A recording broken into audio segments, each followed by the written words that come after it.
Bon, bonjour à tous. Du coup, on se retrouve pour parler de comment créer sa spin-off à l'issue de ses travaux de recherche. Moi, tout d'abord, j'ai envie de vous demander, voilà, entre un chercheur et un entrepreneur, quelles sont les différences? C'est vrai qu'il y a des vocations qui sont différentes. Pour le chercheur, ça va être de créer de nouvelles connaissances. Tandis que l'entrepreneur va, lui, chercher à créer des nouveaux produits, de nouveaux services dans une dynamique vraiment plus industrielle. Donc je vais vous donner la parole, c'est ce que je disais tout à l'heure. Je vais vous laisser parler. Ceux qui sont sur leur PC peuvent utiliser le chat pour répondre. D'après vous, quels sont les points communs entre un chercheur et un entrepreneur? Innovation, Innovation, ouais. Quoi d'autre? Sur le tempérament, la personnalité, des grosses chevilles. des grosses chevilles? Pas toujours, pas toujours. Ça peut arriver, mais pas toujours. Motivation, ouais, ouais. Il faut savoir communiquer dans tous les cas. Pardon? Il faut savoir communiquer dans tous les cas. Savoir communiquer, Soit pour oui. expliquer une innovation, soit pour expliquer un nouveau produit. Mais, Oui, après, l'entrepreneur, il n'est pas nécessairement celui qui va parler de son produit. Il peut, si, en fait, en tout cas, c'est pas une compétence qui est essentielle quand on est entrepreneur, de mon point de vue, en tout cas. Parce qu'il peut Faut toujours faut déléguer. avoir faut avoir envie de résoudre des problèmes, que ce soit des problèmes Ouais, sociétaux ou des problèmes d'un. voilà, c'est ça. Résoudre des problèmes. C'est le chercheur comme l'entrepreneur, ils vont chercher à résoudre des problèmes. Alors moi, je vais vous proposer ce que moi j'ai retenu comme qualité commune pour un chercheur et un entrepreneur. Donc on a dit motivation. Pour moi, c'est tout ça en fait, c'est goût de l'effort, c'est la persévérance. On a dit résoudre des problèmes, c'est ça, un désir de trouver des solutions. Les efforts sur le long terme avec des résultats qui sont parfois tardifs, donc de la ténacité. Alors, on a dit savoir communiquer. J'ai dit non, mais en fait, en quelque sorte, le développement relationnel, il est important pour les partenariats, pour les collaborations. Après, l'art de vraiment expliquer et réussir à faire comprendre son produit, c'est pas forcément la qualité de l'entrepreneur lui-même. Ça peut être son associé ou une personne dans son organisation. Par contre, c'est vrai qu'il a intérêt à développer son relationnel parce que quand on souhaite vendre des produits ou des services, eh bien, on n'est pas seul en fait. On s'insère dans un écosystème dans lequel on va avoir des gens qui vont acheter ou pas d'ailleurs, mais du coup, ça implique un relationnel. Alors, de la créativité, bien sûr, parce que pour trouver des solutions, il faut être inventif, il faut être créatif, il faut essayer de voir beyond, si je peux dire ça comme ça. Après, alors j'ai mis d'autres choses comme la gestion budgétaire. De mon point de vue, un chercheur académique peut avoir des budgets à gérer, des projets à gérer. Et donc, ce sont des qualités qui, pour moi aussi, sont communes. Et puis, on va avoir aussi, de mon point de vue, la capacité de rebondir suite à des échecs. Voilà.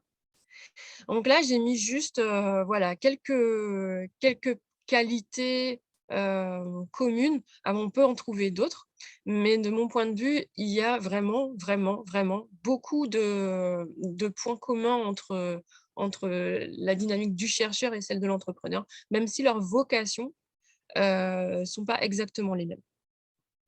Voilà. Tout ça pour vous dire que le comment la frontière n'est pas si hermétique. Alors, donc on est là pour parler de la spin-off. Donc, je suppose que vous avez une solution technologique intéressante. Donc, bravo, super. Donc maintenant, qu'est-ce qu'on va faire pour la valoriser? si on veut créer une entreprise. Donc, je vous donne la parole. Vous faites quoi? Vous pensez à quoi en premier?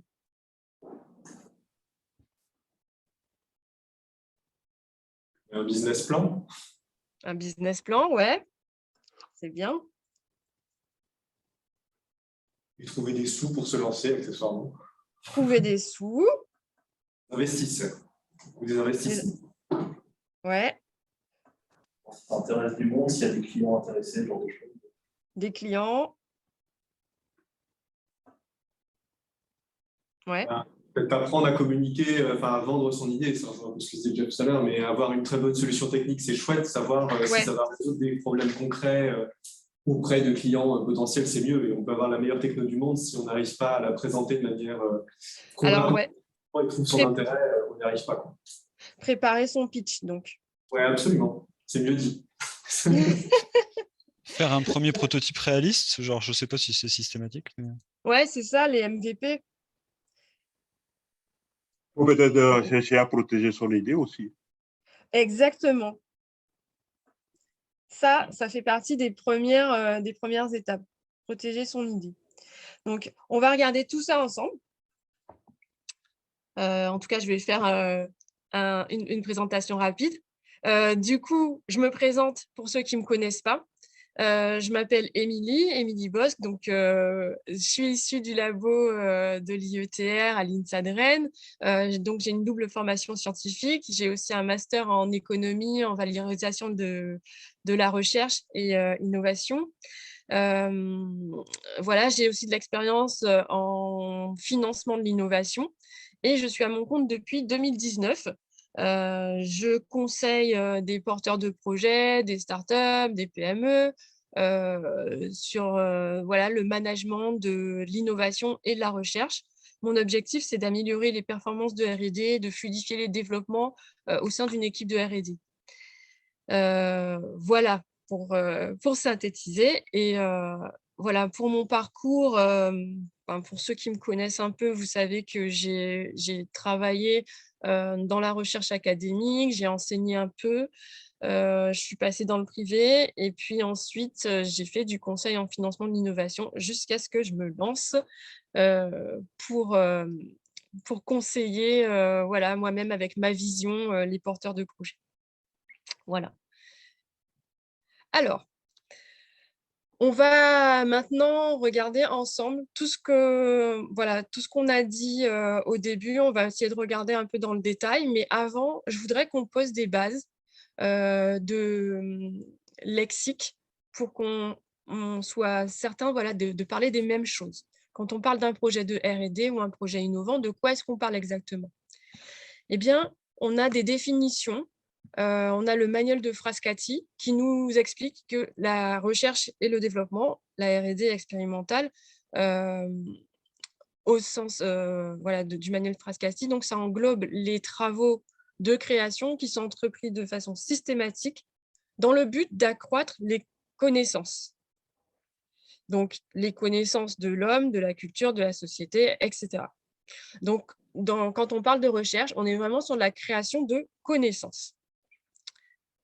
Sur l'innovation, par contre, on va s'intéresser à un marché. Donc, l'innovation désigne l'introduction d'un nouveau produit, d'un nouveau service, d'un nouveau procédé sur un marché. Donc, on voit bien la différence entre les deux. Sur la recherche, on est sur la création de connaissances par rapport à un existant. Et dans l'innovation, on est dans la création d'un produit, d'un service, d'un procédé par rapport à un marché. La R&D, elle va servir à dissiper des incertitudes scientifiques ou technologiques en adressant des challenges scientifiques et en créant donc des connaissances, tandis que l'innovation, elle, va utiliser les connaissances pour créer ce produit, ce service, ce procédé. Alors, je ne vais pas rentrer dans les détails, mais on va distinguer aussi différents types d'innovation. Si ça vous intéresse, on pourra voir après, mais voilà, tout ça, c'est de la théorie. Après, il y a donc différentes manières de transférer les connaissances créées par la recherche. Donc, soit on peut, vous connaissez déjà à mon avis, commercialiser des licences d'exploitation, faire des prestations d'expertise conseil, ou on peut créer une start-up. Donc, une spin-off issue de ces travaux de recherche. Donc, c'est l'objet de notre discussion d'aujourd'hui. Alors, quelles sont les questions à se poser, d'après vous, avant de créer sa start-up? Bon, on y a déjà répondu un petit peu. Hein. Vous avez parlé du business plan, trouver de l'argent, des investisseurs, des clients, préparer son pitch, protéger son idée. On va regarder maintenant donc, toutes les étapes que je vous propose de ne pas oublier quand vous voulez créer votre spin-off. Donc, effectivement, on disait trouver des clients. Pour moi, trouver des clients, c'est se demander si l'idée est commercialisable. Parce qu'effectivement, comme disait Carole, on peut avoir une très bonne technologie, quelque chose de vraiment révolutionnaire. Ceci étant dit, la question, c'est est-ce que c'est commercialisable? Est-ce que ça a un potentiel de devenir un projet innovant qui va être adopté par le marché? Donc, est-ce que ça peut se vendre? Est-ce que ça répond à un besoin du marché? Comment j'évalue les chances commerciales? Comment je positionne en fait le produit ou le service issu de cette technologie par rapport au marché? Et tout ça, finalement, en fait, c'est quelque chose qui se construit dans une étude de marché. Donc, à mon avis, l'étude de marché, c'est une des étapes primordiales avant de créer quoi que ce soit, en fait. C'est d'étudier les besoins, étudier le potentiel marché. Ensuite, bon, j'ai mis ça, ai-je une avance technologique par rapport à l'existant? A priori, oui. La question à se poser, c'est vraiment, comme disait Kidio, c'est de protéger son idée, de vérifier que la propriété intellectuelle, la propriété industrielle est bien balisée, savoir s'il y a des brevets proches, faire une recherche d'antériorité pour voir comment ma technologie se positionne par rapport à l'existant et par rapport à l'existant qui est déjà commercialisé et protégé. Voilà. Comment je m'insère, en fait? Comment ma technologie s'insère dans ce marché-là?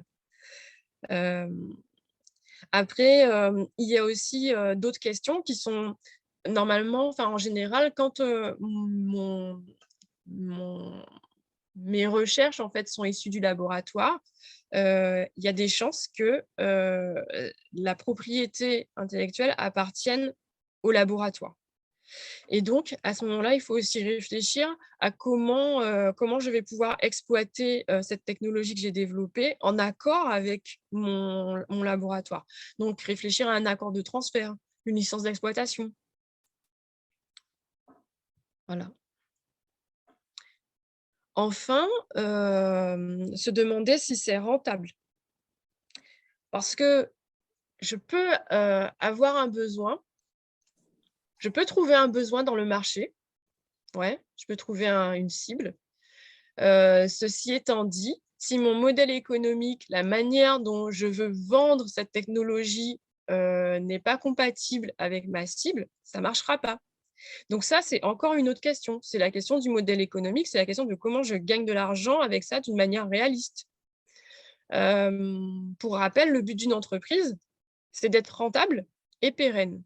Quand on crée une entreprise, à chaque fois, le but, c'est vraiment de repousser autant que possible son espérance de vie. Et puis, j'ai mis de changer le monde, de mon point de vue en entrepreneur, comme un chercheur aussi, essaye de changer le monde en bien, c'est mieux. Donc voilà, donc le modèle économique, c'est très important. Donc le modèle économique, business model, c'est la même chose.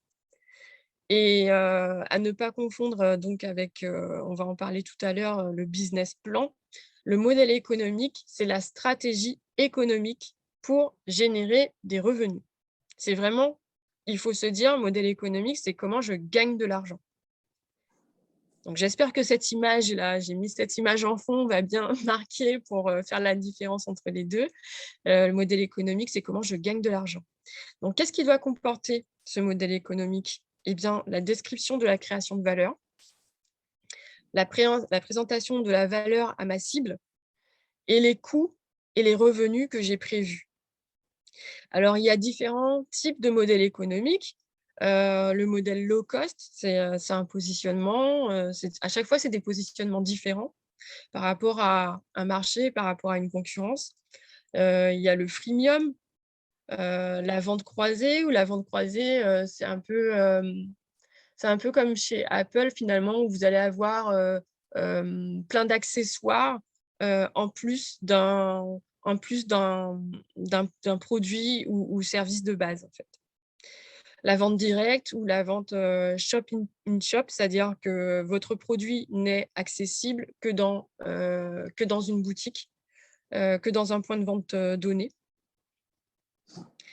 J'ai mis les XXAS, en fait, c'est tous les as a service, en fait. Les software as a service, tous les robots as a service, tout ce qui est à la location, en réalité. Et puis, tous les autres modèles économiques qui restent à inventer. Voilà. Donc là, c'est aussi votre créativité, c'est à votre créativité, à vous d'inventer des nouveaux modèles économiques. Donc cette question-là de la rentabilité du modèle économique, c'est incontournable, bien sûr, pour une entreprise, étant donné le but de rentabilité et de pérennité de la société. On peut poser des questions maintenant ou tu préfères Oui, vas-y, hein, tu peux. Sur le à inventer, je me demandais si ça arrive régulièrement que ça sorte des cadres, enfin toi dans ton expérience, que les gens finalement, parce que ça couvre déjà, il y a une théorie quand même compliquée, enfin sophistiquée sur l'affaire. Non, tu peux trouver des choses originales, mais globalement, ça reste toujours, j'allais dire, ça reste toujours pareil. Moi, je trouve que de mon point de vue, il y a des innovations en termes de modèle économique, mais c'est des innovations incrémentales. Il n'y a pas des choses, de mon point de vue, il n'y a pas des choses qui soient révolutionnaires. Par contre, le as a service, c'est quelque chose qui devient de plus en plus prépondérant. Ok. Vraiment, ouais. Tout ce qui est à la location, le service à la location ou le produit à la location même, c'est quelque chose qui devient de plus en plus prépondérant. Et freemium, c'est quoi, Émilie? Alors, le freemium, ça va être comme les services de Google, finalement, où tu as quelque chose qui est gratuit et puis tu vas rajouter des fonctionnalités payantes. Alors ça, c'est intéressant parce que ça permet de capter une cible importante. Ça permet d'avoir une adhésion massive et donc une adoption massive et en quelque sorte une standardisation de son produit ou de son service, alors même qu'on ne le vend pas. Vous voyez? Et ça c'est une stratégie de Google, par exemple.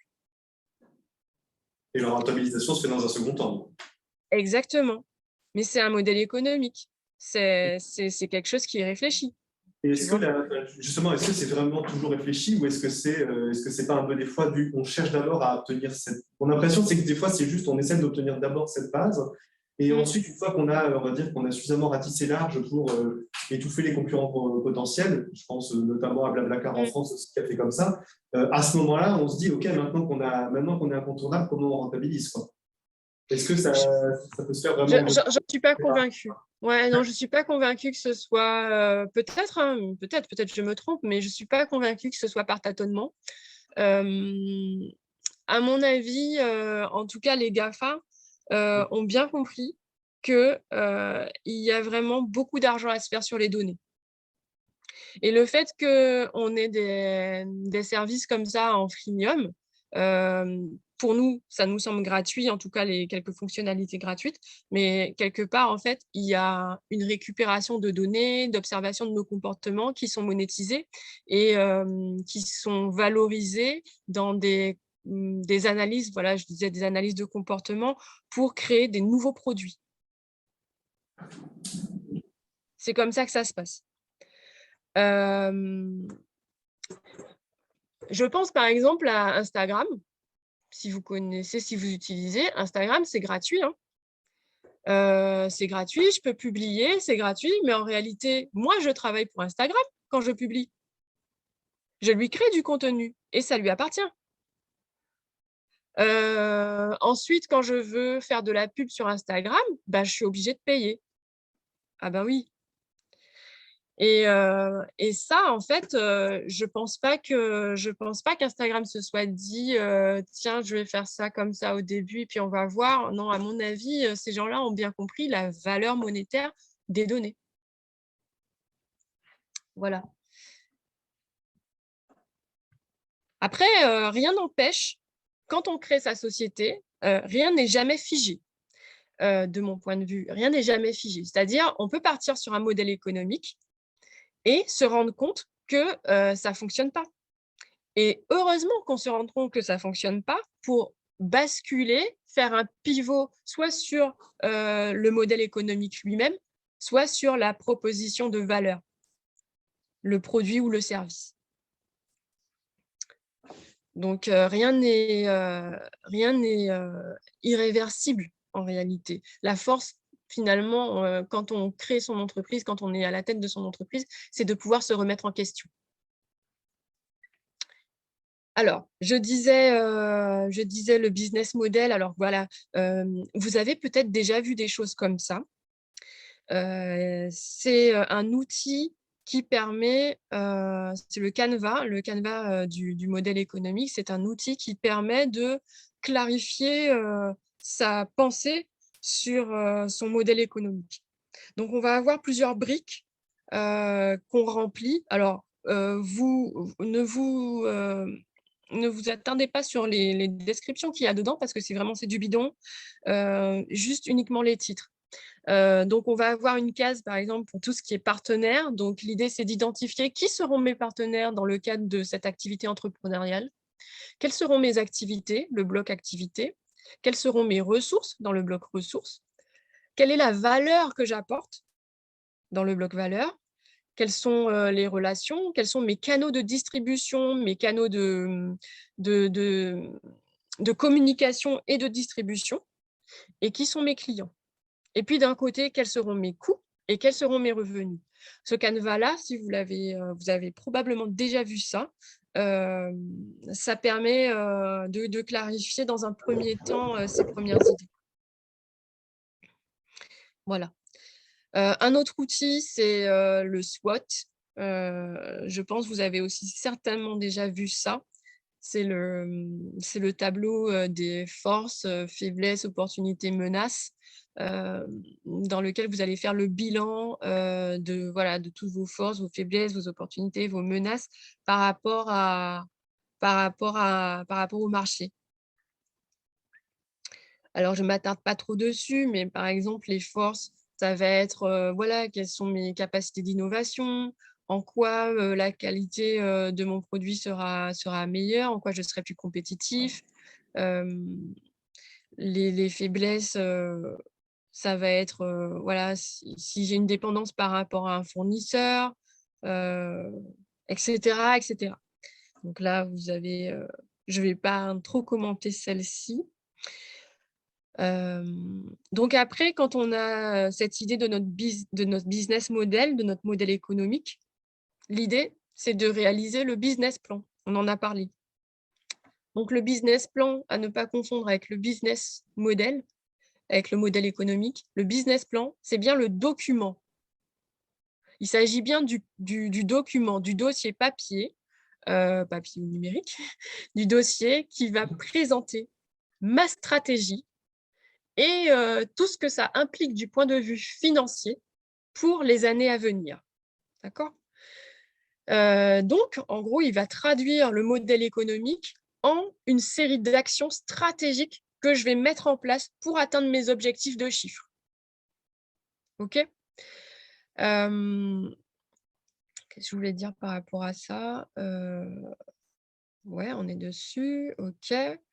Donc, ce business plan, il va décrire le créateur et ses associés, le business model, il va décrire, on va y mettre une synthèse de l'étude de marché, on va y décrire la stratégie commerciale, comment je vais m'y prendre pour vendre, quels seront mes canaux de distribution, combien je vais vendre et en quelle quantité.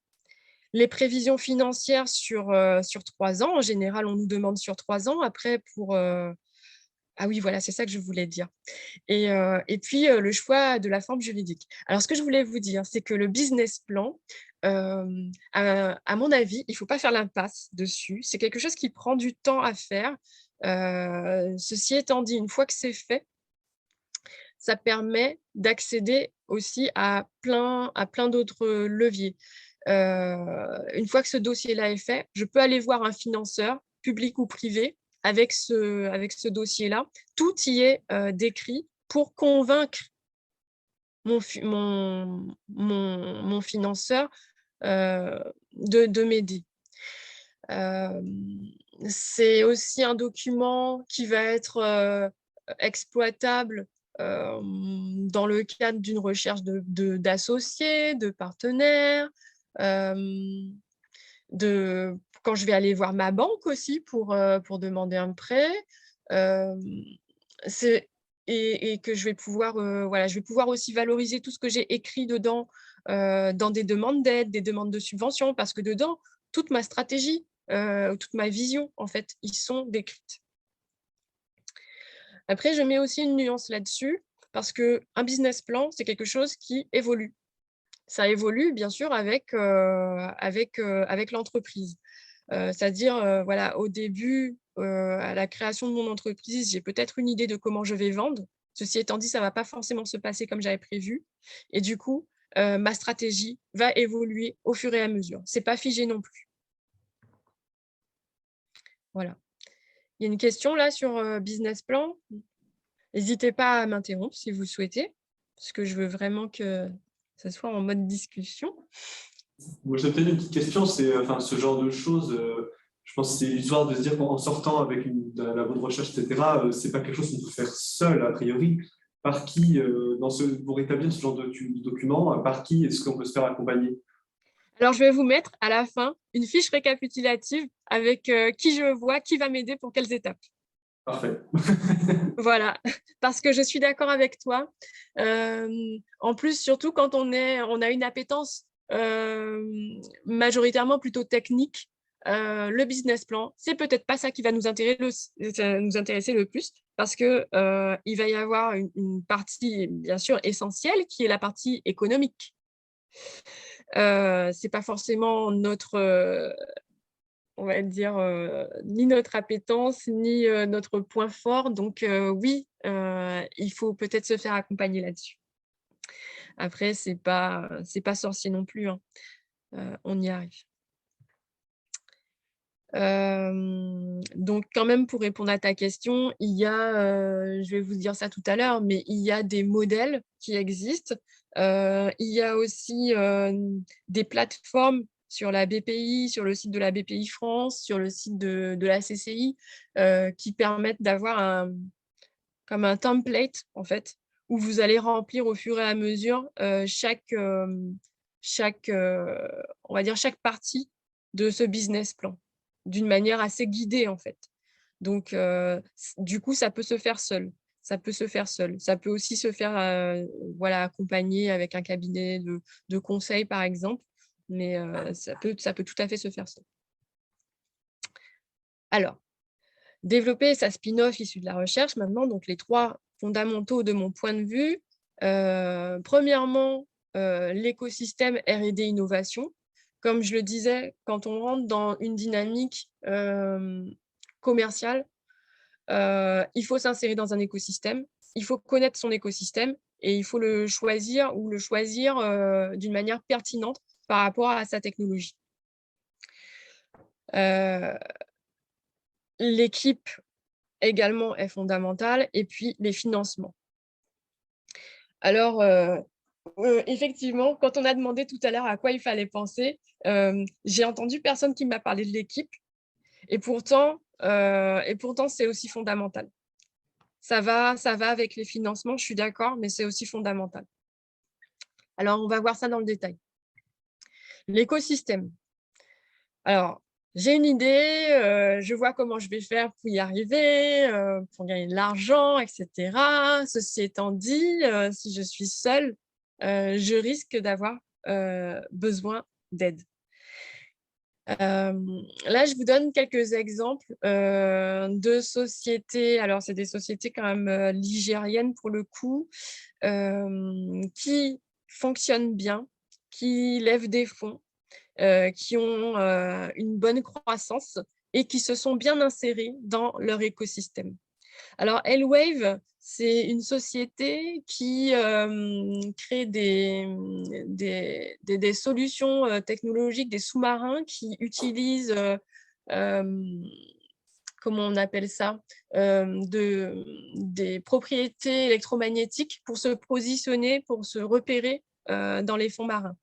Et ça, c'est clairement une spin-off parce qu'en fait, c'est une technologie qui a été développée en laboratoire, je crois, à l'école des mines de Nantes, si je ne me trompe pas, et qui a été créée à la suite de ça. Donc, cette société-là, de mon point de vue, est bien insérée dans son écosystème. On a iAdvise également, qui est donc chez Atlampol, membre d'un cluster. Velco, qui fait les vélos, qui est dans un incubateur, adhérent chez Atlampol, la Technopole, membre d'un pôle de compétitivité, membre du réseau Entreprendre Atlantique, et accéléré par un accélérateur. Donc tout ça, j'ai mis en jaune, en fait, ce sont les mots-clés des acteurs qu'on peut trouver dans un écosystème, et donc des exemples à suivre pour dynamiser ces projets. Donc un écosystème, c'est un maillage d'acteurs sur un territoire.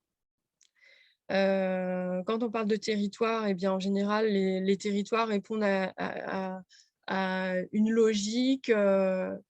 On va dire, ils ont chaque territoire va avoir sa spécificité, sa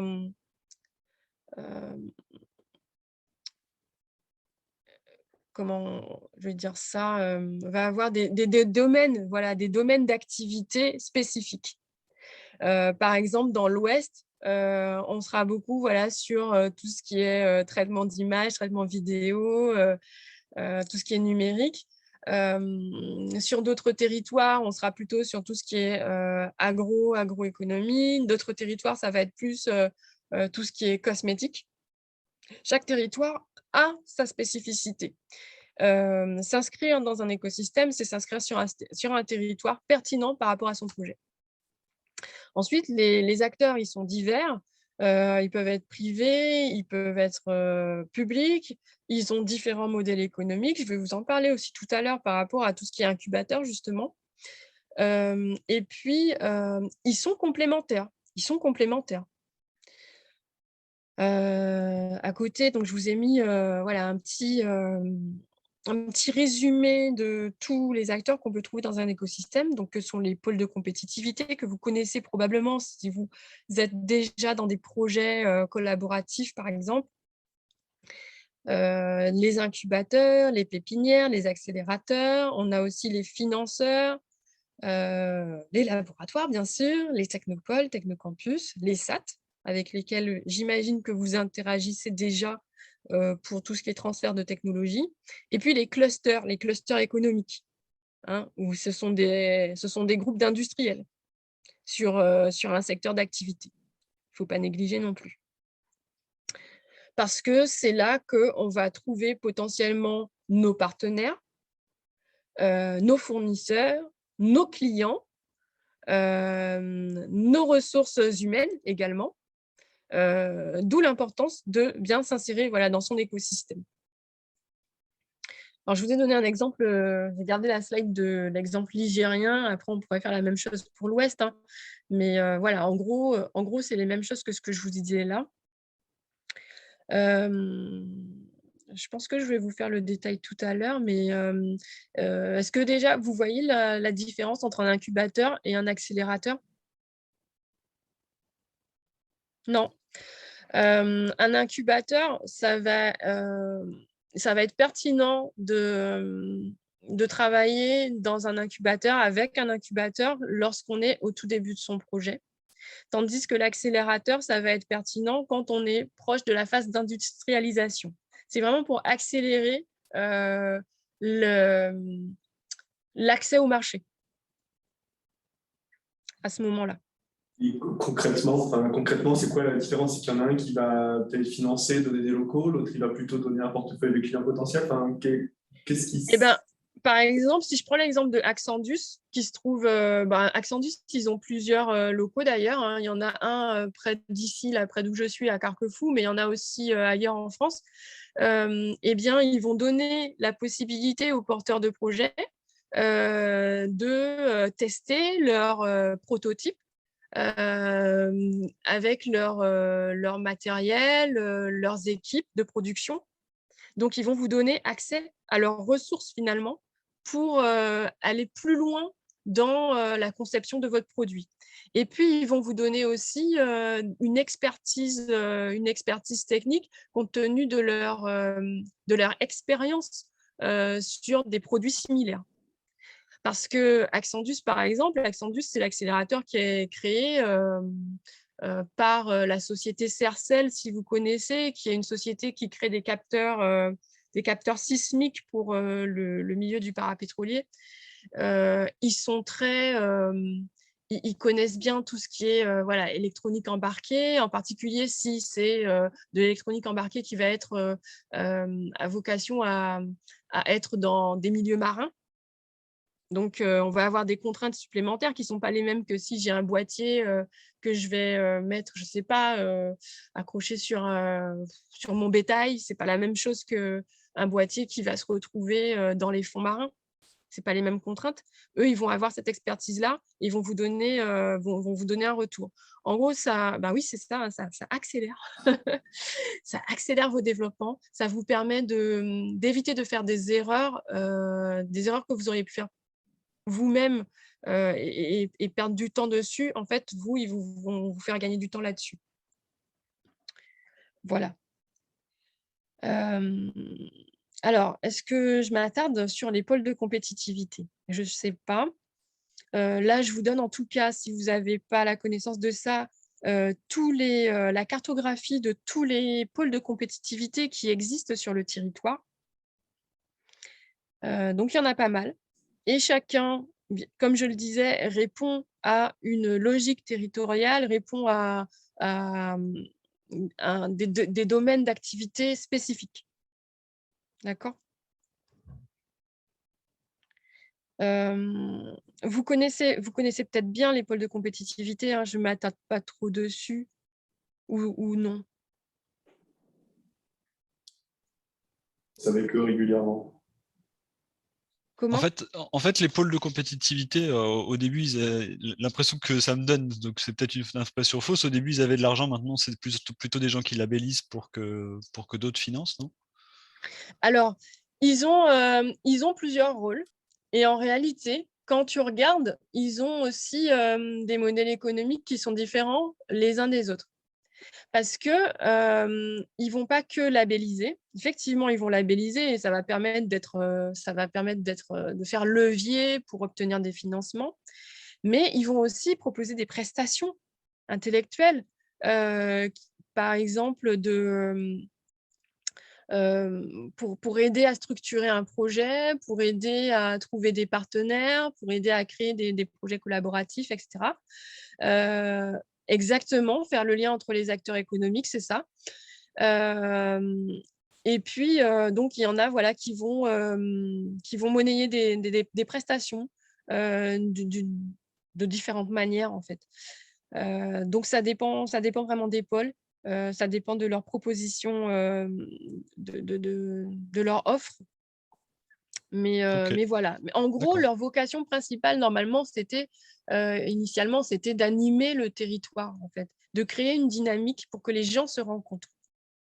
Parce que l'innovation naît de cet entrecroisement de cultures différentes, de points de vue différents. Ça naît de ça. Et pour ça, il faut que les gens se rencontrent. Et c'est pour ça que les pôles de compétitivité, leur vocation première, c'était de créer des événements pour que les gens se rencontrent, de créer de la synergie, du dialogue, etc., pour que les gens se rencontrent et créent des projets. Et après, effectivement, comme tu dis, il y a peut-être maintenant plus une urgence lucrative parce qu'ils ont moins de financement. Et donc, d'où cette proposition d'offres qu'ils ont chacun un petit peu différentes les uns les autres, mais voilà. Ça peut être intéressant quand on a un projet, quand on a une technologie, d'être présent dans différents pôles de compétitivité. Surtout, évidemment, ça tombe sous le sens si on a un projet pluridisciplinaire.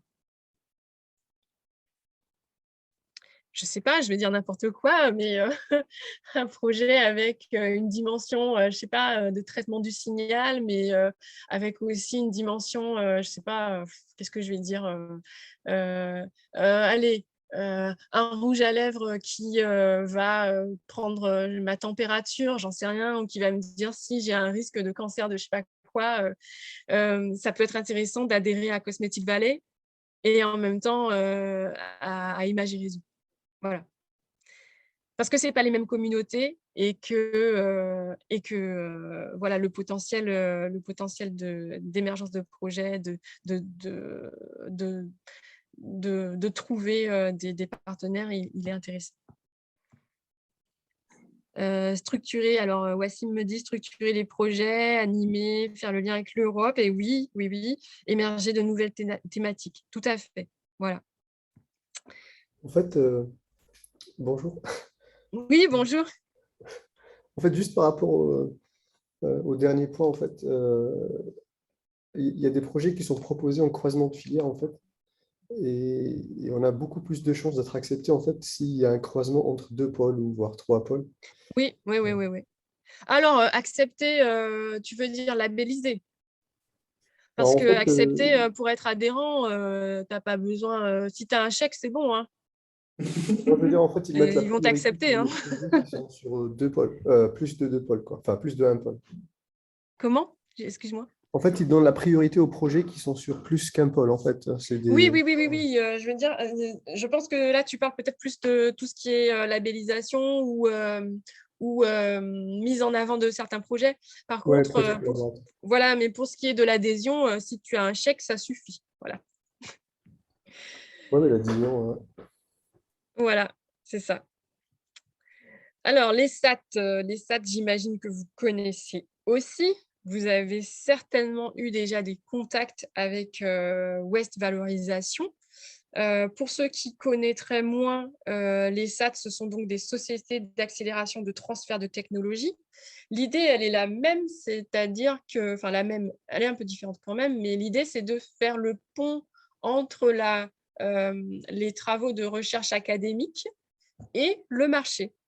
C'est-à-dire, les SAT ont pour vocation d'aller chercher dans les laboratoires les technologies qui ont un potentiel à être valorisées pour pouvoir les maturer et les commercialiser dans des entreprises qui seront prêtes à créer le produit ou le service issu de cette technologie. D'accord ?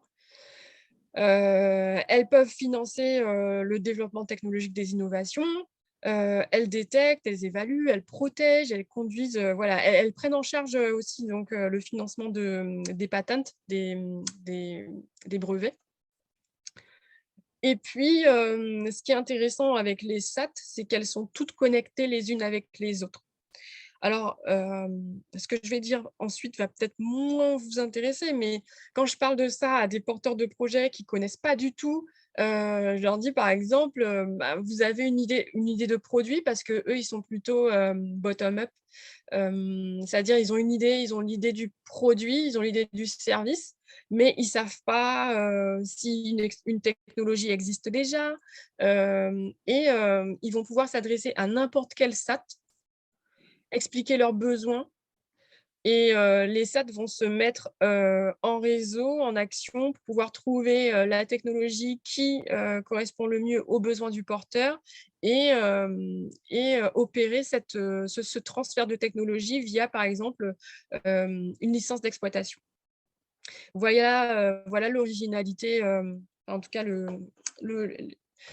le côté intéressant en fait de ces SAT qui sont toutes connectées et du coup on a accès à globalement toutes les technologies issues des laboratoires de la recherche académique française. Voilà. Alors, les incubateurs. Les incubateurs, donc, ce sont des structures qui sont des initiatives soit d'acteurs privés ou d'acteurs publics. Vous allez donc en trouver soit dans par exemple dans des écoles d'ingénieurs, des universités ou des choses comme ça, côté voilà, public, ou soit par des acteurs privés. Il y a par exemple Incubator, qui est un réseau d'incubateurs qui se déploie pas mal, enfin, voilà, sur tout le territoire français. Il y a également maintenant les banques en fait, qui proposent des incubateurs. Je pense à Village by CA par exemple. Il y a aussi, si je ne me trompe pas, je crois que c'est Société Générale qui fait Nova Pulse. Donc, il y a différents acteurs. Et à chaque fois, il faut bien, si vous avez l'intention de vous faire héberger chez un incubateur, l'idée, c'est de bien regarder quelle est leur offre et comment ils se rémunèrent, parce qu'ils ont tous des modèles économiques différents. Il y en a qui vont prendre une partie, qui vont prendre une part du capital, de votre capital. Il y en a qui vont vous demander juste un loyer. Il y en a qui vont vous demander un abonnement pour leurs prestations. Bon, où il va y avoir des formes mixtes. De même, sur l'offre, vous allez avoir des gens donc, qui vous proposent l'hébergement, le conseil, de la formation, de l'accès à des investisseurs, à des business angels. Ça peut être intéressant. Et globalement, voilà. Donc, différentes offres et différents modèles économiques aussi pour ces incubateurs-là. Tout dépend de votre vision, de votre stratégie et de ce que vous êtes prêt à donner, en fait. Je pense à l'incubateur qui se déploie pas mal sur le territoire français. Eux, par exemple, ils vont vous héberger gratuitement pendant 3 mois. Ceci dit, au bout des 3 mois, voilà, si ça n'a rien donné, vous êtes mis dehors. Et autrement, si ça fonctionne, ils prennent une part sur votre capital au bout de 5 ans, je crois, quelque chose comme ça, si je ne me trompe pas. Enfin, ils prennent une part. Voilà, donc tout dépend des incubateurs.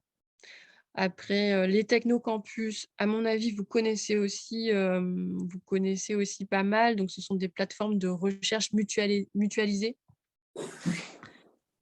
Voilà, entre académiques et industriels. Là aussi, ça peut être intéressant quand on est sur une phase prototypage parce que ils ont des infrastructures qui vont permettre de créer des premiers, ce qu'on appelle les MVP, les Minimum Viable Product. Voilà, donc moi, je vous ai mis qui sont... Je suis spécialisée sur...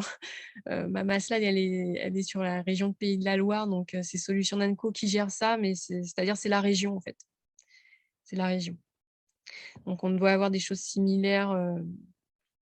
Alors, est-ce que j'ai la liste des incubateurs à Rennes et Nantes? Alors, j'en ai à Nantes, à Rennes, moins. Ouais. À Rennes, je suis sûre qu'il y a Incubator, je suis sûre qu'il y a Village by CA. Je ne suis pas sûre qu'il y ait Nova Pulse. Et ouais, c'est ça. Et à Nantes, je connais beaucoup mieux, oui, parce que c'est des gens que je vois régulièrement. Et il y a en fait des incubateurs académiques, par exemple, des écoles. Oui, bien sûr. Par exemple, il y a l'incubateur, alors à Rennes, je ne sais pas, mais à Nantes, c'est sûr, il y a l'incubateur mutualisé entre Audencia, École Centrale, et le troisième, c'est les mines. À Rennes, il y a l'IMT.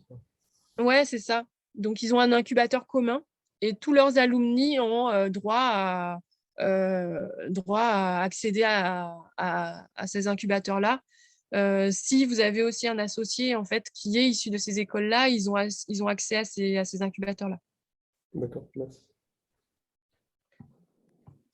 Voilà. Alors, les laboratoires de recherche académique également aussi font partie de l'écosystème. Donc, ça, c'est plutôt une slide que j'utilise pour les porteurs de projets. Mais voilà, vous connaissez déjà ce milieu. Donc, je n'insiste pas. Donc, comme je disais, à chaque étape, une structure adéquate. Donc, quand on est au début, au niveau de l'idéation, on peut s'adresser à des incubateurs ou des pépinières. Ces gens-là donc, vont soit vous proposer de l'hébergement et du conseil, de l'hébergement et de la formation et du conseil. Voilà, ça peut être intéressant. D'ailleurs, c'est intéressant parce que vous allez vous retrouver aussi avec d'autres personnes qui ont des problématiques similaires aux vôtres, en fait, avec d'autres entrepreneurs. Et donc ça crée du réseau aussi.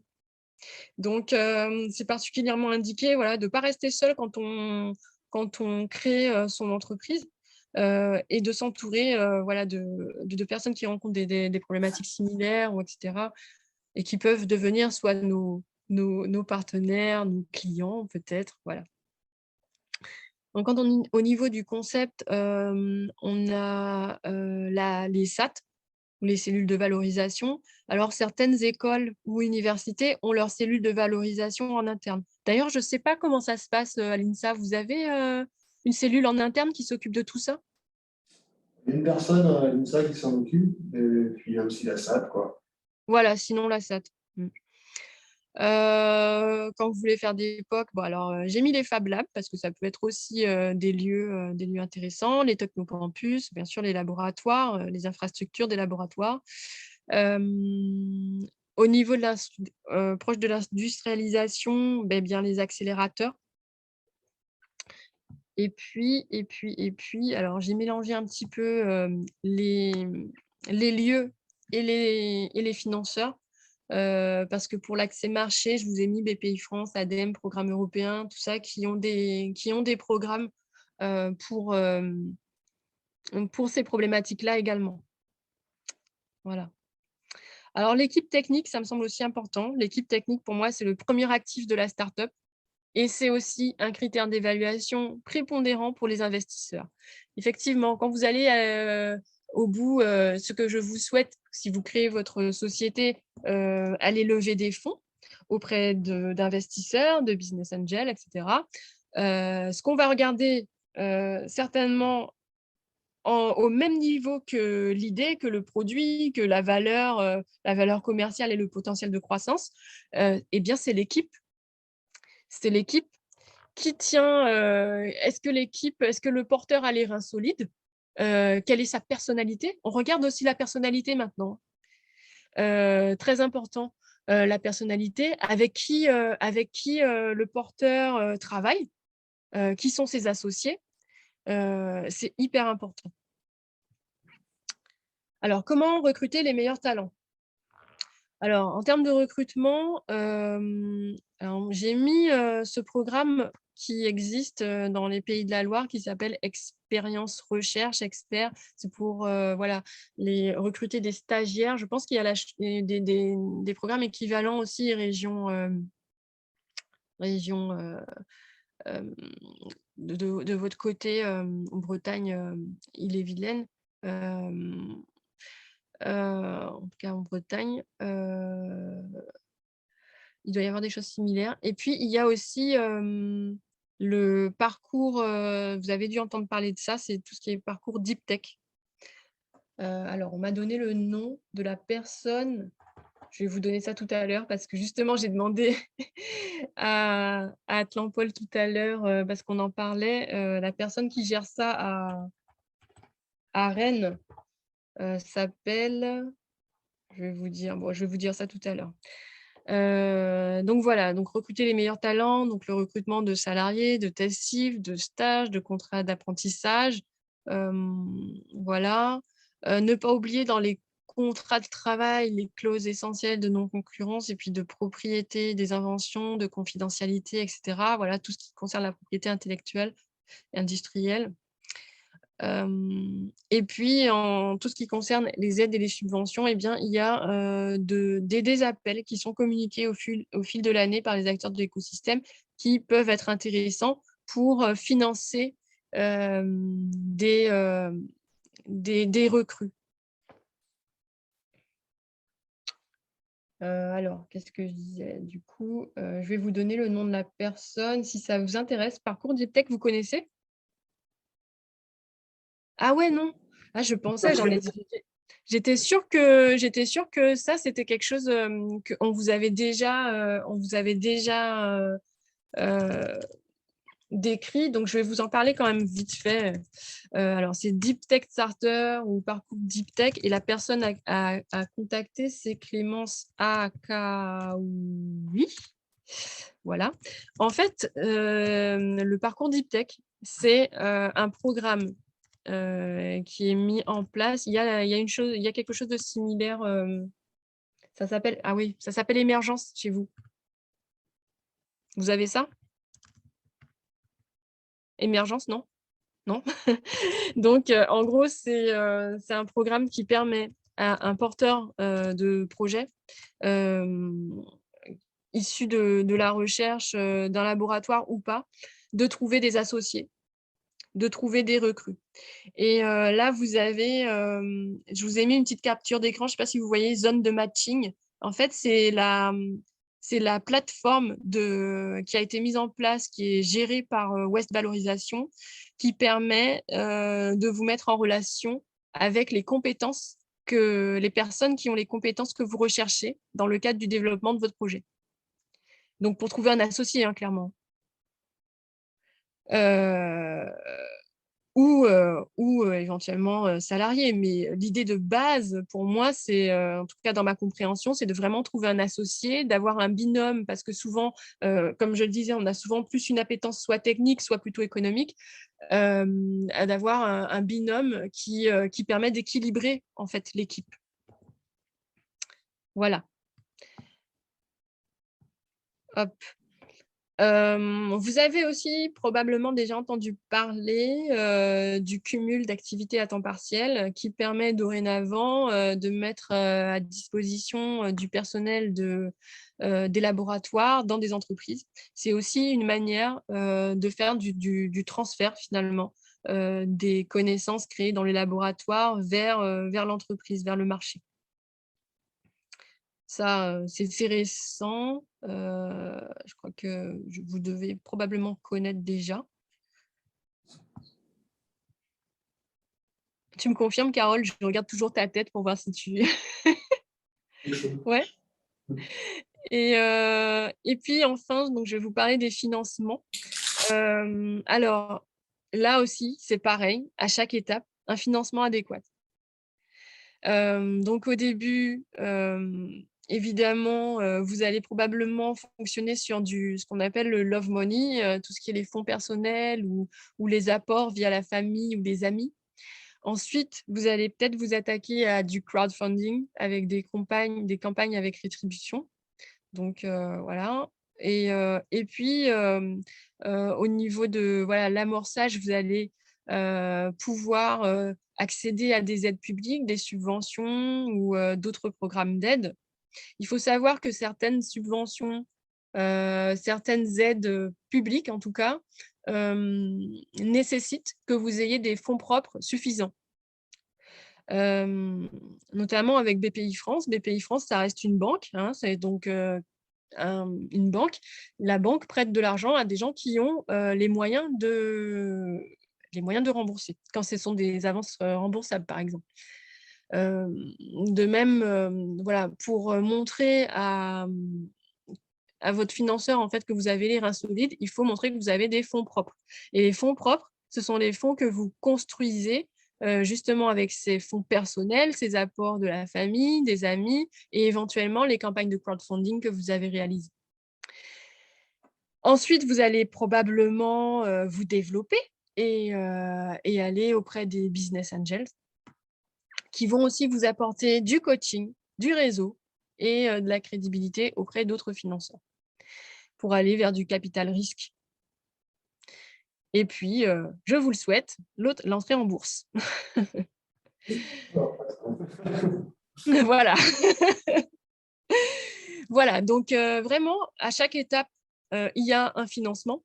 De même, j'ai mis les aides publiques là au niveau de l'amorçage, mais les aides publiques, en fait, elles se retrouvent aussi au niveau du financement et au niveau de la croissance. C'est juste que certaines aides seront plus appropriées pour un niveau de maturité particulier de mon projet, en fait, tout simplement.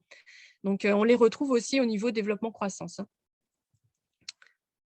Je vais vous parler aussi un petit peu des aides directes. Alors, les aides directes, c'est tout ça, donc les subventions, les avances remboursables, les prêts incitatifs.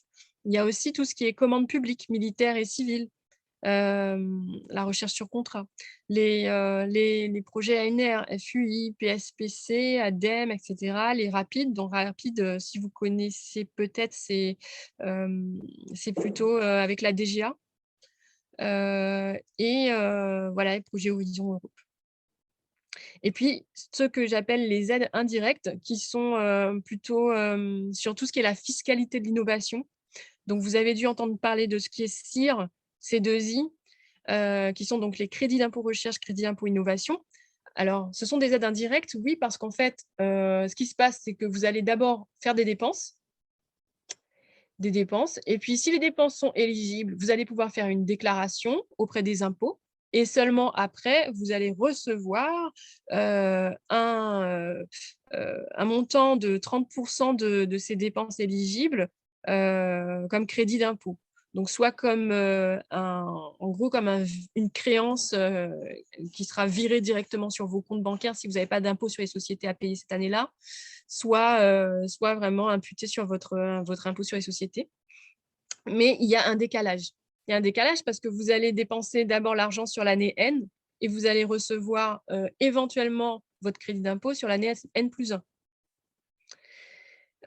Donc, voilà, il y a un décalage d'1 an.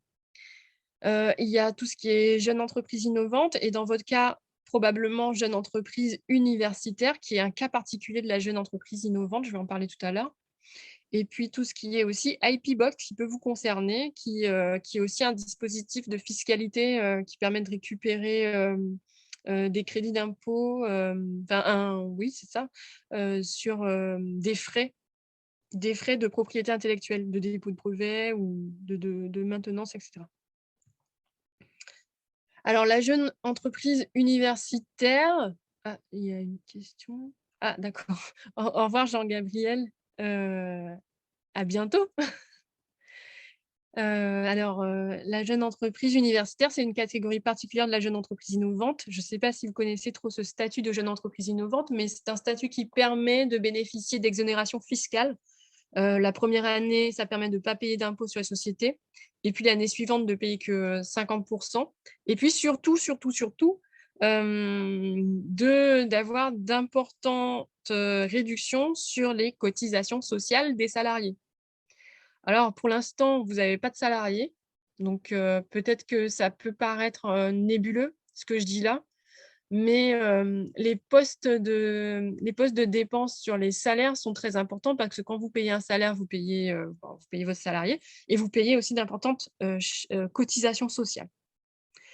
Et ce statut-là vous permet de réduire drastiquement les cotisations sociales et donc de faire des économies sur ces postes de dépenses-là. C'est pas négligeable parce que ça peut courir sur… alors avant, c'était 8 ans et maintenant, ça a été rallongé à 10 ans. Voilà. Donc, je disais, la jeune entreprise universitaire, c'est un cas particulier. Donc, en plus des critères de la jeune entreprise innovante, on pourra en parler si vous voulez, hein, mais il va y avoir donc d'appartenir pour au moins 10% à des étudiants ou des diplômés d'un master, d'un doctorat depuis moins de 5 ans ou à des enseignants-chercheurs. De valoriser, il faut que l'activité principale de la jeune entreprise innovante soit de valoriser les travaux de recherche et il faut qu'il y ait une convention conclue avec un établissement d'enseignement supérieur. Voilà, dans ces cas-là, vous êtes une jeune entreprise universitaire. Autrement, vous pouvez tomber dans jeune entreprise innovante et c'est très bien aussi. Voilà. Donc, je disais les avantages. Je ne sais pas si… Je ne vais pas trop insister là-dessus, je vous en ai déjà parlé. C'est des exonérations de différents ordres. Le crédit d'impôt, je ne vais pas trop insister non plus. C'est 30%, ça représente 30% des dépenses éligibles qui vous seront soit imputés sur l'impôt sur les sociétés, soit virés directement, ça dépend de certains cas. Et puis, il y a des critères d'éligibilité. On peut en parler si vous voulez, hein, mais bon, ça vient comme ça vient en fait un petit peu plus tard dans l'évolution normalement. Voilà. Après, ce que je peux vous dire quand même qui peut être intéressant, surtout pour ceux qui sont doctorants en ce moment, c'est que vous avez un levier quand vous allez, si vous ne voulez pas forcément créer une spin-off ni chercher un emploi de salarié, vous avez un levier lorsque vous voulez vous faire recruter, parce que lorsque vous avez obtenu votre doctorat, l'entreprise peut bénéficier d'un crédit d'impôt recherche sur le poste de dépense de votre salaire. Et vous avez un statut qu'on appelle le statut de jeune docteur et qui permet, en gros, pour faire simple, qui permet à l'entreprise en fait de se faire rembourser votre salaire. Pour faire simple. Hein. Le salaire complet. En gros, ouais, parce qu'en fait, si tu veux, le jeune docteur, dans l'assiette de dépenses, on va comptabiliser son salaire x 2 déjà. OK. Après, on va prendre un montant forfaitaire de frais de fonctionnement qui est 100%, 100% du montant du salaire du jeune docteur. Donc, en gros, ouais, on récupère quasiment l'investissement. Ouais, je pensais que c'était vraiment qu'une partie des charges et une partie, mais là, tu dis 100%. Ah, le jeune docteur, oui. Les autres personnels, non. Mais le jeune docteur, oui. Mais c'est que pour une période de 2 ans. Après, il y a aussi d'autres critères. C'est-à-dire qu'il faut vérifier que l'entreprise a bien un effectif en croissance sur toute l'année, parce que sinon, ça ne marche plus.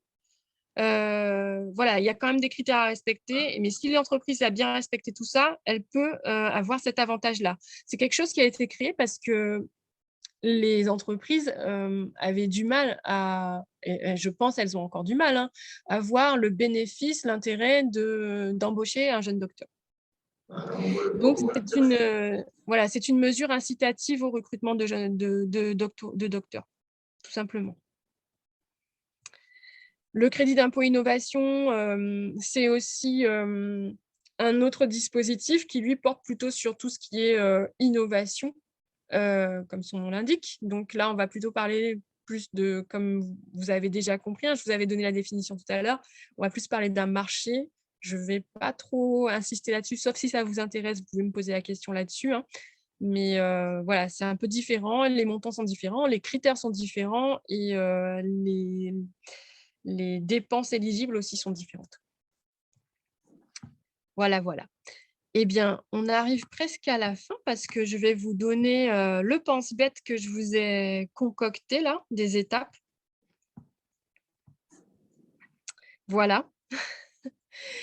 Donc, pour résumer, si je veux créer ma spin-off, il faut que je pense à mon étude de marché. Donc, je détermine le potentiel marché de ma techno.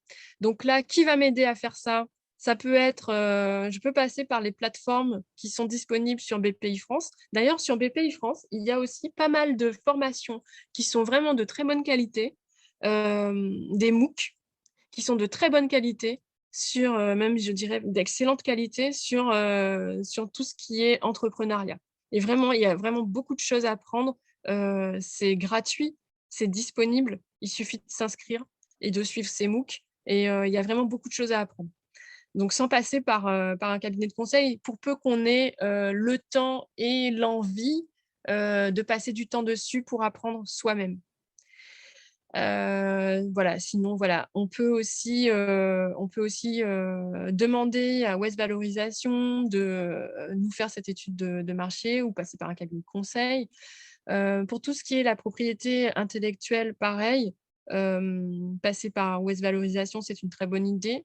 Il y a aussi d'autres acteurs, comme des cabinets de conseil en propriété intellectuelle ou industrielle, les cellules de Valo, les cabinets de conseil, etc. Pour tout ce qui concerne le business plan, donc, il faut donc définir le modèle économique et ensuite la stratégie de mise en œuvre. Et pour ça, il y a des templates, je dis des templates, mais en réalité, c'est vraiment des plateformes en ligne qui permettent de réaliser son business plan en ligne, où tout est préformaté en fait avec des guides. Donc, c'est vraiment bien fait sur le site de BPI France, mais sur aussi le site de la CCI. Donc, il suffit d'ouvrir un compte, c'est gratuit aussi. Voilà, les cabinets de comptables, les cabinets de conseil.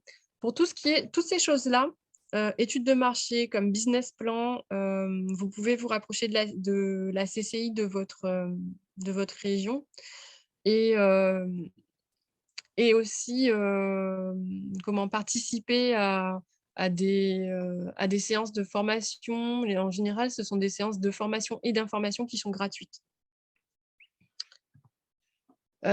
Et bien ensuite, on peut créer sa société. Donc, créer sa société, on a déjà dit, il faut protéger sa propriété industrielle, acheter son nom. Alors oui, je vous le dis, notez ça dans un coin de votre tête, parce que ça a l'air anodin. Mais achetez votre nom de domaine en amont, parce que quand vous allez créer votre société, vous allez trouver des petits malins en fait, qui vont trouver votre nom de société, qui vont acheter tous les noms de domaine qui existent pour vous les faire repayer. Donc, mettez ça dans un petit coin de votre tête, achetez votre nom de domaine d'abord avant de créer la société. Ensuite, on a donc, il faut créer un compte bancaire, déposer le capital, déposer les statuts et créer. Je reviens sur déposer le capital parce que si vous avez besoin de fonds, vous pouvez faire appel à l'ADI. Alors, l'ADI, il faut le savoir quand même que c'est un organisme qui prête des fonds, mais par contre, les taux d'intérêt sont assez élevés. Donc, en général, c'est une solution pour les gens qui n'ont pas accès aux prêts bancaires. Mais ça peut être intéressant. Alors, qui m'aide Initiative France aussi peut vous octroyer des prêts. Donc, ça peut être très intéressant aussi de se rapprocher de ce genre de réseau. Voilà, sinon, qui m'aide les cabinets de comptables, les cabinets d'avocats pour tout ce qui est statut, création de la société, etc. Si vous avez les moyens, le mieux, et si vous êtes aussi administrophobe, si je peux dire ça comme ça, déléguer. Déléguer le maximum.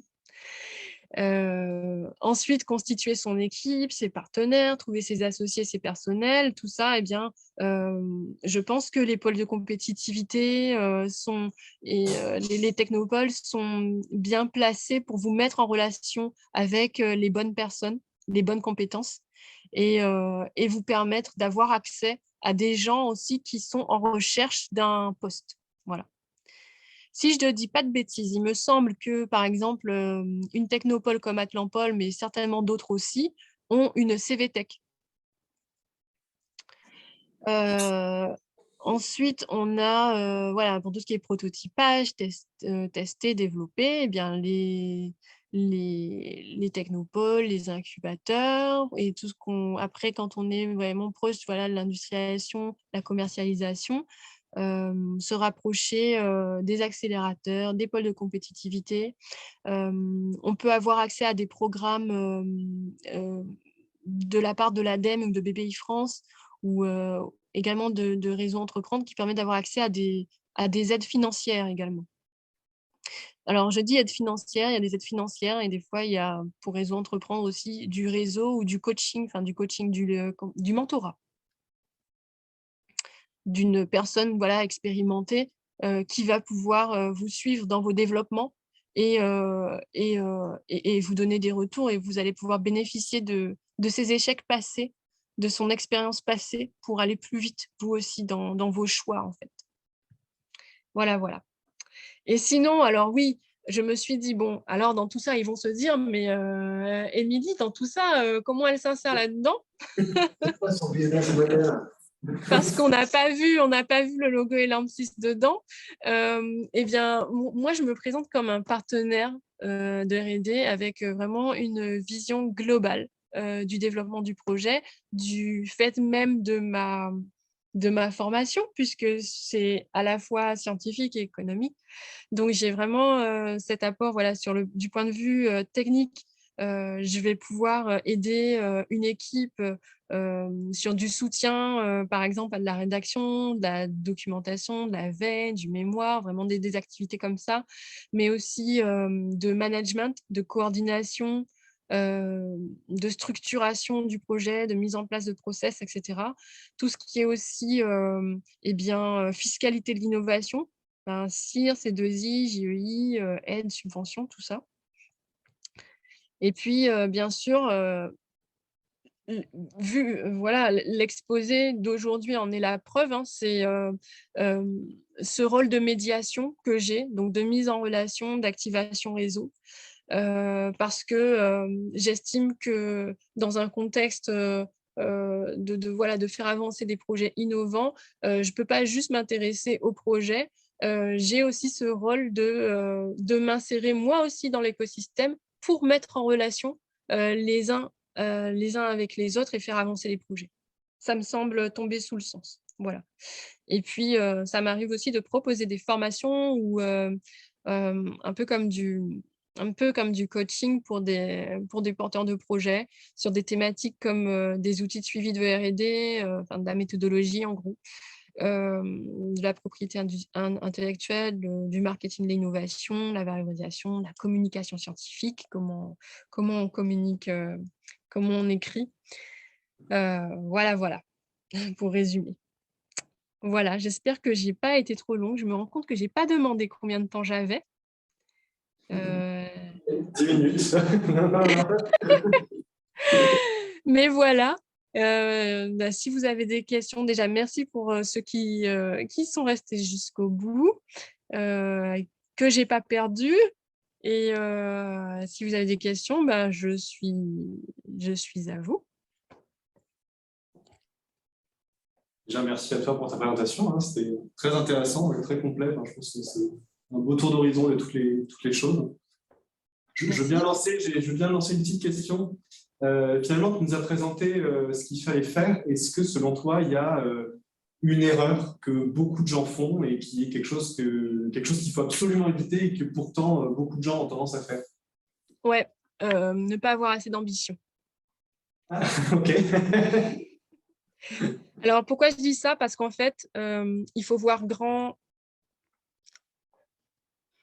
Comment vous dire ça? J'ai envie de dire, il faut voir grand tout de suite. En tout cas, au moins du point de vue financier. Parce que l'erreur que je vois sur certains porteurs, en fait, c'est qu'ils estiment mal leurs besoins financiers. Et c'est pour ça que le business plan, il est super important. Parce que même s'il n'est pas tout à fait juste, et on ne saura jamais prédire en fait combien je vais vendre ou combien j'aurai besoin en termes de finances, mais au moins il permet de se poser et de se poser cette question-là et de réfléchir à un contexte réaliste, même si ça va évoluer. Et pourquoi je dis voir grand? Parce que justement, quand on fait ce business plan, voir grand, ça veut dire ne pas se limiter sur les besoins qu'on risque d'avoir.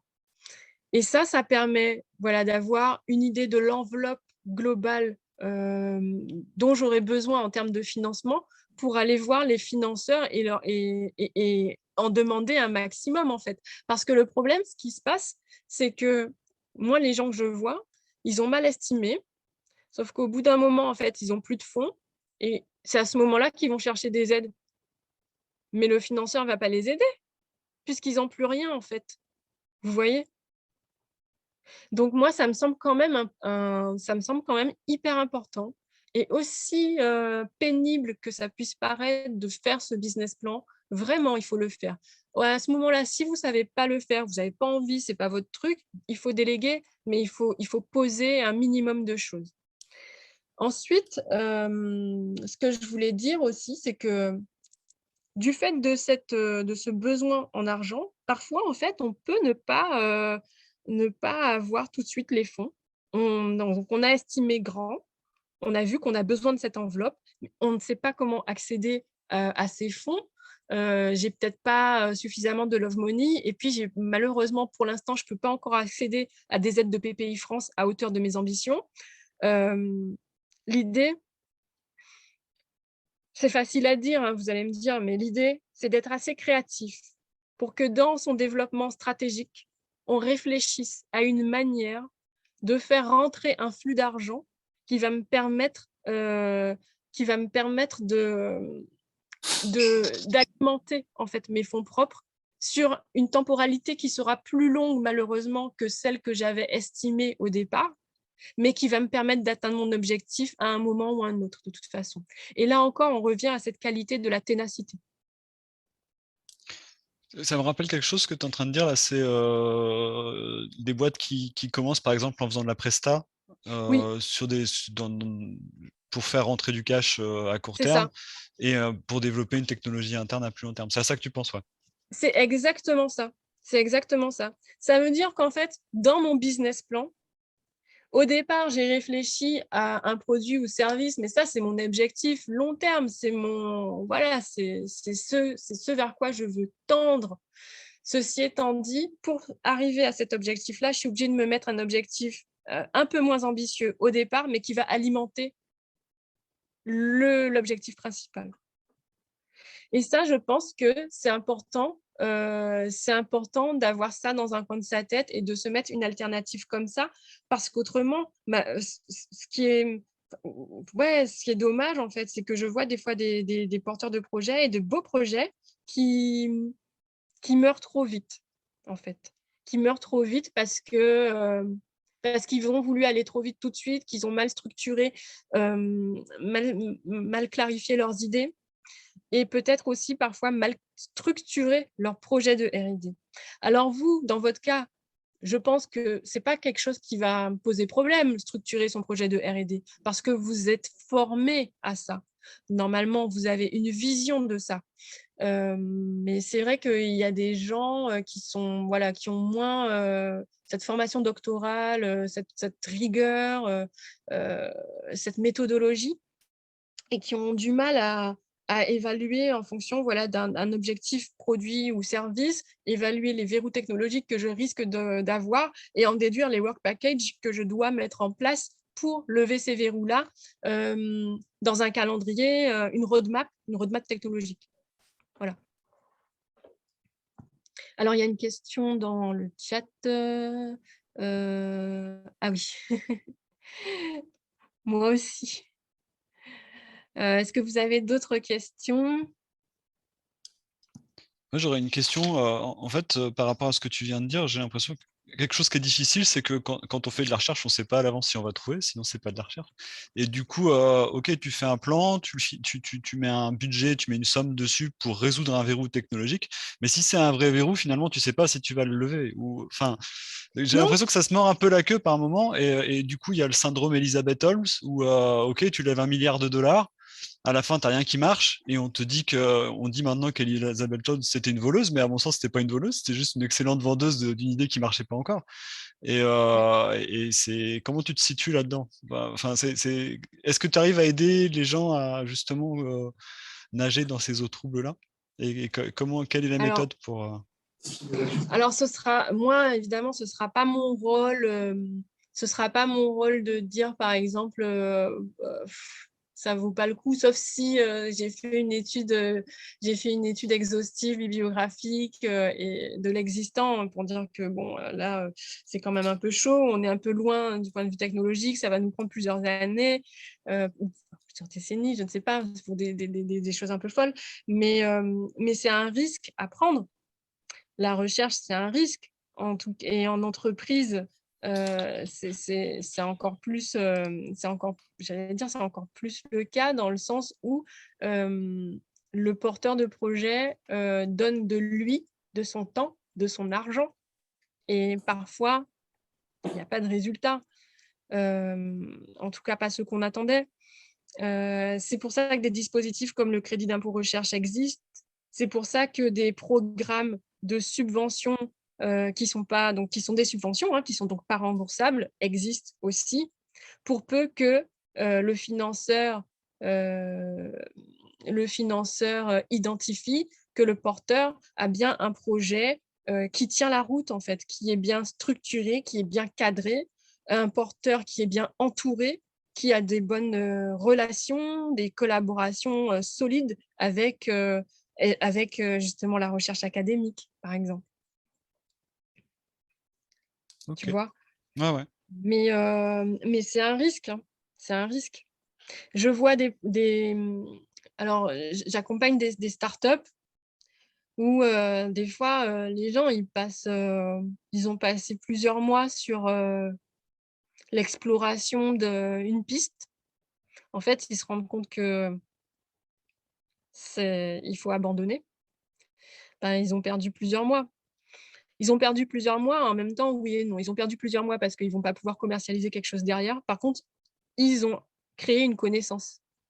Ils savent que ça, c'est une piste qui ne peut pas marcher pour telle et telle raison. Et pour telle et telle raison, soit ils décident que, eh bien, pour l'instant, on n'a pas les moyens de contourner l'obstacle qu'on a parce qu'on n'a pas le matériel ou parce qu'on n'a pas le temps ou parce que finalement, je dis n'importe quoi, hein, mais finalement, la piste qu'on avait explorée, en termes de performance, franchement, on n'a pas des gains super énormes, donc ça ne vaut pas le coup de chercher davantage de ce côté-là, de cette technologie-là, parce qu'on va fournir beaucoup d'efforts pour finalement un gain ridicule. Voilà. Mais c'est un risque.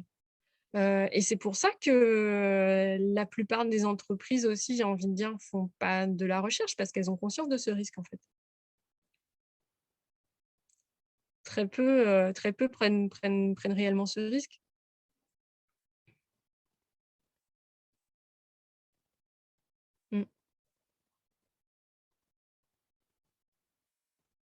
En tout cas, j'ai l'impression que c'est un blocage. Enfin, en tout cas, si tu choisis une carrière académique de prof avec 42 ans à peu près dans le même poste, c'est aussi en général que tu n'aimes pas, tu es particulièrement de risque. Et du coup, je pense que faire je sais pas, enfin, là, je pose une hypothèse forte. Et je pense que potentiellement, c'est une difficulté de se dire on part dans un truc où on n'a aucune idée de si ça va marcher. Bon, par contre, on engage quelques millions d'euros de prêts à droite, à gauche sur le projet. Voilà. Je sais pas. Je pense que c'est une question probablement de personnalité, de tempérament, de goût de l'aventure. Et puis, dans une vie, beaucoup de choses peuvent changer aussi, hein. Donc, tu peux très bien être confortable, j'imagine, dans tes fonctions d'enseignant-chercheur. Et puis, un jour, tu as envie d'aller plus loin, Ah oui, c'est clair. pas forcément d'aller plus loin, mais d'aller dans une direction différente, on va dire, et de travailler autrement. Et ça n'empêche pas de couper les ponts avec la recherche académique, à mon avis, parce que je vois, par exemple, des startups où l'enseignant-chercheur est associé, en fait. Il est le référent technique de la société, mais il va pas prendre non plus trop de responsabilités là-dedans non plus. En fait. Merci. Et avec plaisir. Est-ce qu'il y en a qui ont déjà des idées de créer leur entreprise derrière ça, derrière leurs travaux de recherche ou pas du tout? On a peut-être des doctorants qui ont envie. Non. Ils ne sont pas pressés. Ils sont timides? C'est ça. C'est pas bien. Bah, ça se développe, ça. Hein. Ouais. Ok. Merci beaucoup en tout cas pour ta présentation. C'était très intéressant. Je pense qu'il y avait pas mal de questions pendant aussi. C'est plutôt bon signe. Oui. Et puis, n'hésitez pas, hein, si vous avez d'autres questions, je peux vous laisser mon mail. Il est là, je crois que j'avais mis il me semble que dans l'invitation pour le séminaire, j'avais dû mettre un lien vers ton site web aussi. D'accord. Et puis voilà, hein, si vous avez des questions, n'hésitez pas. Hein. Super. Voilà. Merci beaucoup, en tout cas, c'était super intéressant. Merci. Ouais. Bah, ça me fait plaisir si ça vous a apporté des éclaircissements aussi sur peut-être des points où il y avait des doutes, parce que en tout cas, moi, je me rappelle que quand j'étais au labo, il y avait des choses qui étaient complètement, pour moi, je n'avais pas idée des choses qui existaient. Donc, j'imagine qu'en tout cas, pour les doctorants, ça doit être le cas aussi, comme pour moi, ça l'a été. C'est assez complet sur l'écosystème, justement, sur tout un tas de choses auxquelles on ne pense pas du tout quand on veut se lancer. Je pense que rien que pour ça, effectivement, voilà, ça peut donner des très bonnes bases pour un doctorant pour commencer à aller réfléchir à un projet. Ouais, très bien. Merci pour ta présentation. Merci, Kidio. Et à la prochaine. À la prochaine. Ciao. Ciao. Merci, Carole. Merci beaucoup pour l'invitation. Merci à toi d'avoir pris le temps de le faire. Même si ce n'était pas en présentiel, on te pardonne. Ouais, vraiment désolée. T'inquiète, c'est pas très grave. Je coupe l'enregistrement.